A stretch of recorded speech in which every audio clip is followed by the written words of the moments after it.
The Sterling Legacy Foundation was an institution carved from old money and older traditions. Its hallowed halls, lined with portraits of stern-faced benefactors and glass cases shimmering with priceless artifacts, whispered tales of history, power, and an unyielding adherence to the status quo. Within this gilded cage worked Seraphina Imani. She was a junior archivist, a mind brilliant with the nuances of the past, her fingers capable of coaxing secrets from brittle parchment and forgotten ledgers. Her passion was for the raw, unfiltered truth of history, a truth that often lay buried beneath layers of convenient narratives. Sarah, however, was a shadow in these grand halls, her presence often acknowledged more by its conspicuousness than its contribution. Her skin, the rich color of polished mahogany, stood in stark contrast to the pale palette of the Foundation's established hierarchy. This difference was a silent, heavy cloak she was forced to wear daily. It wasn't just the missed invitations to informal departmental gatherings or the way conversations sometimes hushed when she approached. It was in the condescending drawl of Mims. Evelyn Reed, the senior curator of antiquities, whenever Sarah dared to offer a perspective that deviated from the accepted canon. It was in the perpetually dismissive gaze of Dr. Silas Blackwood, the Foundation's imposing director, a man whose belief in his own infallibility was as legendary as the artifacts he governed. Miss Imani. Miss. Reed had said just that morning, her voice dripping with forced patience. While your enthusiasm is noted, perhaps it's best you stick to cataloging. The interpretive work is for those with a more, shall we say, nuanced understanding of our patrons' sensibilities. The unspoken addendum hung in the air, and those who looked the part. Sarah's current project involved cross-referencing acquisition records for the Foundation's most anticipated event in years, the Empires of Echoes exhibition. Its centerpiece was the legendary Scepter of Eredor, an artifact whose provenance was considered impeccable. But Sarah, with her meticulous eye, had found a jarring anomaly, a series of entries in a 19th-century acquisitions log that didn't quite align with the scepter's official story. Dates were off, descriptions subtly altered, a missing link in the chain of custody glossed over with uncharacteristic vagueness. Her heart had quickened with the thrill of potential discovery, a common sensation that was almost always followed by the familiar dread of presenting it. She compiled her notes, carefully highlighting the discrepancies, and requested a meeting with Miss Reed. The senior curator had listened, with an air of barely concealed impatience, tapping a perfectly manicured nail on her mahogany desk. An anomaly. Ms. Reed's eyebrow arched. Miss Imani, the Scepter of Eredor has been authenticated by scholars far more experienced than yourself. Are you suggesting they all missed something that you, in your brief tenure, have uncovered? I'm only suggesting that these records warrant a closer look, Ms. Reed. The inconsistencies could imply a different history, perhaps even a more complex one. Ms. Reed had offered a thin, dismissive smile. Or they could imply that a junior archivist is overreaching. The exhibition is in 3 months. Dr. Blackwood is under immense pressure. The last thing we need is someone stirring up baseless questions and creating trouble where none exists. Focus on your assigned tasks, Miss Imani. Consider this matter closed. Sarah had retreated, the familiar sting of humiliation warming her cheeks. The scepter was not just an artifact. It was a cornerstone of Dr. Blackwood's curated narrative of the Foundation's prestige. To question it was to question him. Yet, the anomaly gnawed at her. It was a loose thread, and Sarah knew that pulling on such threads could unravel entire tapestries. She returned to her small, windowless office in the archives, the weight of the gilded cage pressing down, the silence broken only by the rustle of ancient paper, and the quiet, defiant beat of her own conviction.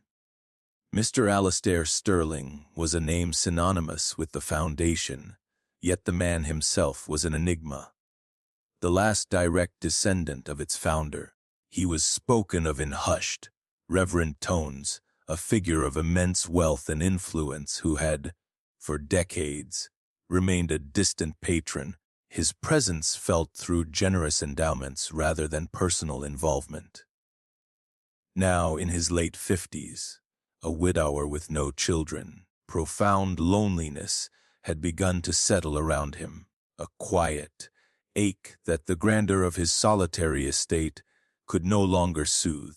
He found himself drawn back to his family's legacy, the Sterling Legacy Foundation, with a new, almost urgent sense of purpose. His initial visits were unannounced, informal. He'd wander the public galleries, observing, listening. He saw the polished veneer, but his discerning eye, sharpened by years in contemplative solitude and shrewd business dealings, also caught the subtle cracks. He noticed the deferential fear in the eyes of junior staff when senior management passed, the curated perfection that sometimes felt too sterile, too controlled. It was during one such quiet tour that he first saw Seraphina Imani. She was in a quiet alcove of the research library, deeply engrossed in a folio, her brow furrowed in concentration. Ms. Reed approached her, and though Mr. Sterling couldn't hear the words, he saw Sarah's shoulders tense, the light in her eyes dim slightly as Ms. Reed spoke with an air of dismissive authority. He saw Sarah nod, her response quiet and measured, before Ms. Reed swept away. There was a dignity in Sarah's quiet retreat that caught his attention. Later that week, Mr. Sterling requested a meeting with Dr. Blackwood, expressing an interest in understanding the Foundation's current research initiatives, particularly any under-the-radar projects or innovative thinking from the ground up. Dr. Blackwood, ever eager to impress the Foundation's primary benefactor, presented a series of high-profile, well-funded projects led by his senior team. Mr. Sterling listened patiently. And what of the younger talent, Dr. Blackwood? The ones in the trenches, so to speak. Are their voices heard? Are there any passionate dissenters? Perhaps... Blackwood chuckled, a dry, rasping sound. We encourage rigorous scholarship, of course, Mr. Sterling, but always within the bounds of established fact. Passion is admirable, but it must be tempered with experience. Unsatisfied, Mr. Sterling made his own discreet inquiries. He asked his personal assistant to identify a junior researcher, someone bright and diligent, but not yet part of the established inner circle. Sarah Imani's name, mentioned as meticulous but perhaps a little too earnest, by a mid-level manager, came up. He requested her presence in the rarely used founder's study, a room heavy with the scent of old leather and lemon oil. Sarah arrived, visibly nervous but composed. Miss Imani, Mr. Sterling began, his voice surprisingly gentle. I understand. You're one of our dedicated archivists. Tell me, what are you truly passionate about in these archives? What stories are not being told? Hesitancy warred with the desperate need to be heard. Taking a deep breath, Sarah decided to take the risk. She spoke of her work, her belief in history as a dynamic, often uncomfortable truth. And then, carefully, she laid out her findings regarding the scepter of Eridor, The inconsistencies, the dismissed concerns, the subtle pressure to remain silent. She didn't accuse, merely presented the facts with the clarity and precision that defined her work. Mr. Sterling listened intently, his gaze unwavering. He asked pointed questions, his mind clearly grasping the implications far quicker than Ms. Reed or Dr. Blackwood had cared to. He saw not an overzealous junior but a sharp, principled intellect. When she finished, a long silence filled the room. "Thank you, Miss Imani," he said finally. "Your dedication is refreshing." He paused. "This anomaly you found regarding the scepter, I would like you to pursue it. Discreetly. Report only to me. You will have the resources you need." A flicker of hope, so often extinguished, ignited within Sarah. An opportunity. A powerful, unexpected ear had listened. What Julian Croft, now Alistair Sterling, didn't fully realize then was that Sarah's discovery was the first thread in unraveling a much larger, more insidious deception that lay at the heart of his family's legacy. And Sarah, emboldened, was ready to pull it. Alistair Sterling's directive was like a key unlocking hidden doors for Sarah. Armed with his quiet but potent backing, she was granted access to vaults and ledgers previously beyond her reach. The scepter of Eridor became her sole focus, its glittering facets reflecting a history far murkier than the Foundation's polished brochures proclaimed. Mr. Sterling's instruction for discretion was paramount. He understood the internal politics and knew that Dr. Blackwood and Ms. Reed would react poorly to an overt investigation sanctioned by him. It didn't take long for whispers of Sarah's special project to circulate. Though she worked quietly, her direct line to Mr. Sterling and her access to sensitive archives were noted. Ms. Evelyn Reed, her smile tighter than ever, made a point of inquiring about Sarah's little assignment. Mr. Sterling simply asked for some deeper background on a few key pieces for the exhibition, Miss Reed. Sarah replied, keeping her tone neutral. "Just routine provenance checks." "Routine, of course," Ms. Reed echoed, her eyes narrowed. "Ensure you don't get sidetracked by fanciful theories, Miss Imani. Blackwood expects the official narrative to be strongly reinforced by all research." The subtle sabotage began. Files Sarah requested were misplaced, only to turn up days later, delaying her progress. Access to certain digital archives became inexplicably restricted due to technical issues. Colleagues who had once offered friendly assistance now seemed distant, likely warned off by Ms. Reed or sensing the shifting political winds. But Sarah was undeterred. She worked longer hours, her small office illuminated late into the night. The deeper she dug, the more unsettling the picture became. The scepter of Eridor, it turned out, was only the most prominent example. A pattern emerged. Artifacts acquired under questionable circumstances, their histories subtly rewritten to enhance their prestige and, by extension, the Foundation's. There were hints of inflated valuations for insurance, private sales of less prominent items from the collection with opaque accounting, and a consistent suppression of any research that might connect the Foundation's early acquisitions to colonial exploitation or unethical dealers.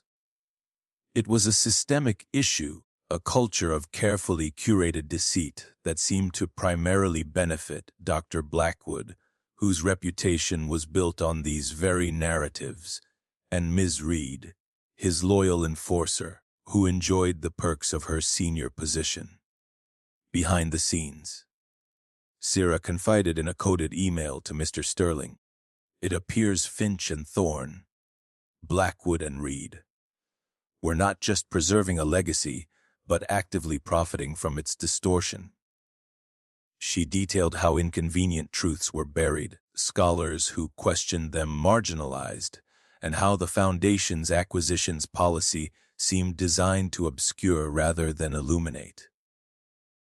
Mr. Sterling, receiving these updates, felt a cold anger mix with a growing admiration for Sarah's tenacity and courage.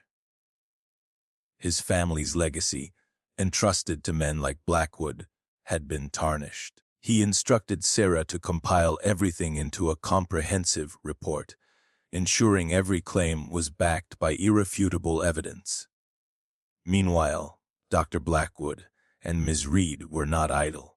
Sensing that Mr. Sterling's interest in Sarah was more than a passing fancy, they began to construct their own narrative.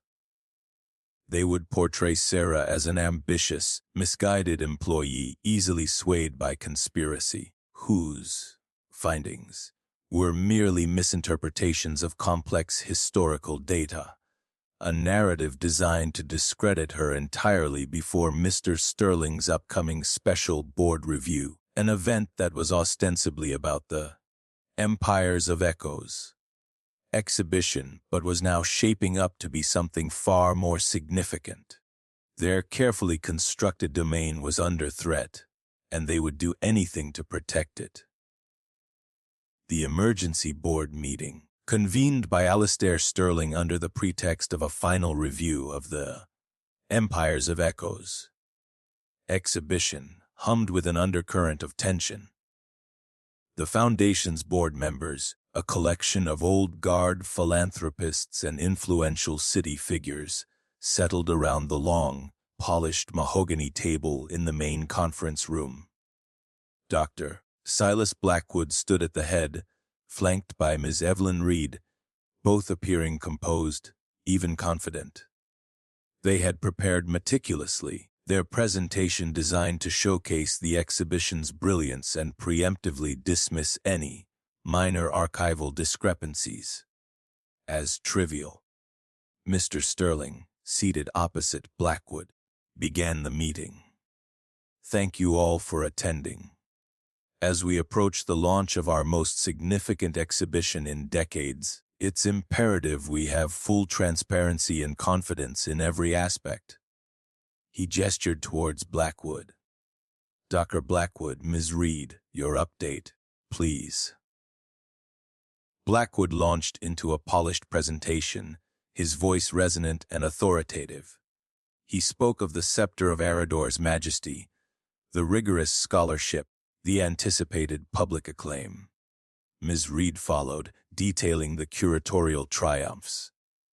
They subtly alluded to the immense workload, the pressure on staff, and how occasionally junior members might misconstrue complex data in their zeal.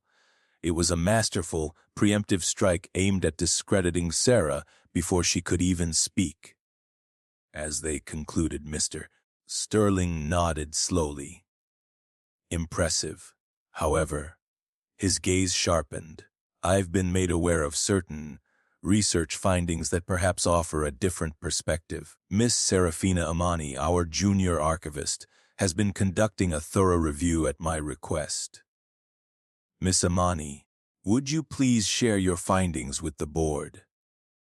A collective murmur went through the room. All eyes turned to Sarah, who stood near a side table, a slim laptop her only shield. Dr. Blackwood's face tightened, a flicker of surprise quickly masked. Ms. Reed shot Sarah a look of pure venom. Sarah's heart hammered against her ribs, but as she connected her laptop to the projector, a sense of calm settled over her.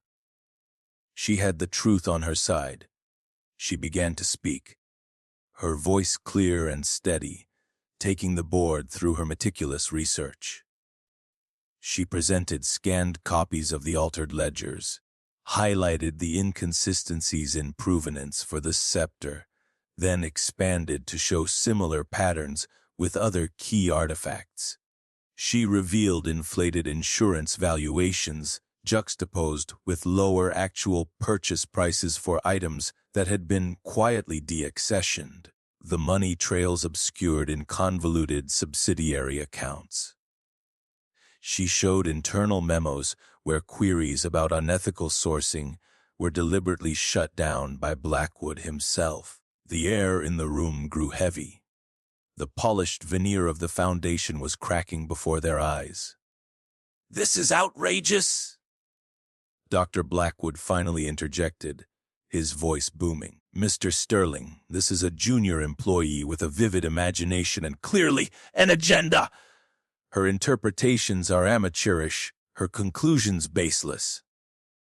Ms. Reed chimed in. "She has taken documents out of context, twisted facts to fit a preconceived narrative. She lacks the experience, the scholarly grounding." "Do my eyes lack experience, Ms. Reed?" Mr. Sterling's voice cut through their bluster, cold as steel. "Miss Imani provided me with copies of all her source materials. I, along with an independent forensic accounting firm I engaged last week, have reviewed them. Her findings are not only accurate but, frankly, deeply disturbing."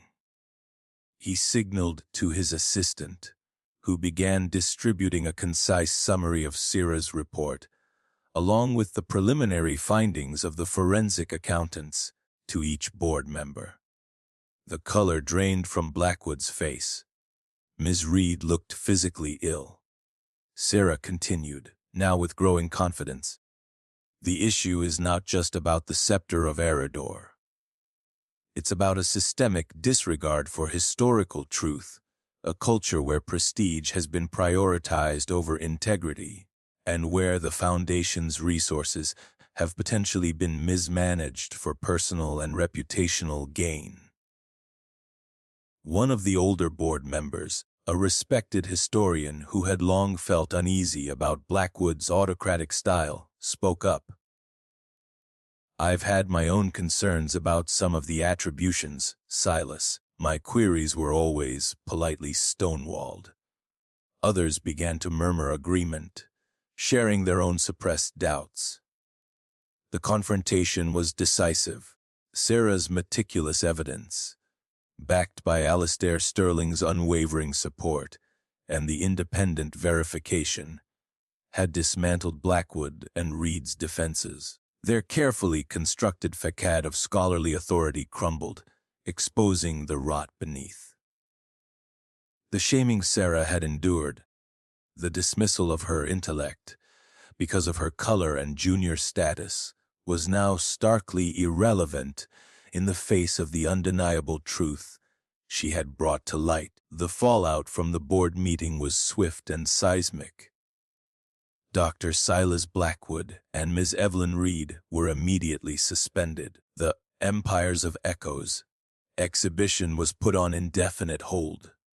A full, independent investigation was launched, headed by a committee of board members and external experts. Within weeks, the investigation confirmed Sera's findings and uncovered even deeper layers of deceit and financial mismanagement. Blackwood and Reed were terminated, their careers ending in public disgrace and the looming shadow of potential legal action. The Sterling Legacy Foundation, once a bastion of unshakable prestige, was thrown into turmoil, its reputation battered. But amidst the chaos, there was also a sense of liberation, of a heavy shroud being lifted. Alistair Sterling, with a renewed sense of purpose, saw this crisis not as an end, but as a necessary, painful beginning. He was determined to rebuild his family's legacy on a foundation of unshakable integrity. Seraphina Imani, who had quietly endured so much, was publicly vindicated. Her courage, her intellect, and her unwavering moral compass were lauded by the board and even in quiet corners of the academic world as news of the upheaval spread. Mr. Sterling, in a special address to the remaining staff and the press, made it clear that the Foundation was charting a new course. "For too long," he stated, his voice resonating with conviction, We have allowed our reverence for the past to blind us to the responsibilities of the present. Truth, however uncomfortable, must be our guiding principle. He then announced the creation of a new, pivotal role: head of research, collections integrity, and ethical practice. This individual will have the mandate and the resources to ensure that every artifact we hold, every story we tell, and every action we take meets the highest standards of scholarly honesty and ethical conduct. He paused, his gaze finding Sarah in the audience, and I can think of no one better suited to lead this vital endeavor than Ms. Seraphina Imani. A wave of applause, genuine and heartfelt, swept through the room. Sarah, stunned and overwhelmed, felt tears well in her eyes, not of humiliation this time, but of profound gratitude and a sense of awesome responsibility. She was no longer a shadow in the gilded cage. Mr. Sterling, the lonely rich man who had sought solace in his legacy, had not just given her an opportunity. He had recognized her inherent worth, and by empowering her, had truly made her the queen of her domain, a domain where truth would reign. In the months that followed, Sarah, now Dr. Imani, after swiftly completing her deferred doctoral dissertation with the Foundation's full support, began the arduous but exhilarating task of reform. She instituted new protocols for acquisitions, emphasizing transparent provenance and ethical sourcing. She initiated projects to re-examine marginalized narratives within the existing collection, ensuring that the voices and histories of those previously overlooked, much like herself, were brought into the light. She fostered a new culture of open inquiry, where junior researchers were encouraged to ask difficult questions and challenge established norms. The Foundation, under her intellectual and ethical guidance, slowly began to heal, its mission re-energized, its reputation gradually being rebuilt, this time on a bedrock of truth. Alistair Sterling found a new purpose, not just in overseeing the Foundation's revival, but in mentoring Sarah, delighting in her sharp mind and compassionate leadership. The loneliness that had clung to him for so long began to recede, replaced by a quiet pride in what they were building together, a legacy truly worthy of the Sterling name. And so, Seraphina Imani's journey from a marginalized archivist, shamed for her color and dismissed for her insights, to a revered leader shaping the ethical future of a major cultural institution, serves as a powerful reminder that integrity and intellect can flourish in the most unexpected places, and that true strength lies in speaking truth to power, no matter the personal cost. If this story of resilience and the fight for justice stirred something in you, please share your thoughts in the comments below. Give this video a thumbs up and don't forget to subscribe for more inspiring narratives about people who turned adversity into triumph. What was the most impactful moment for you?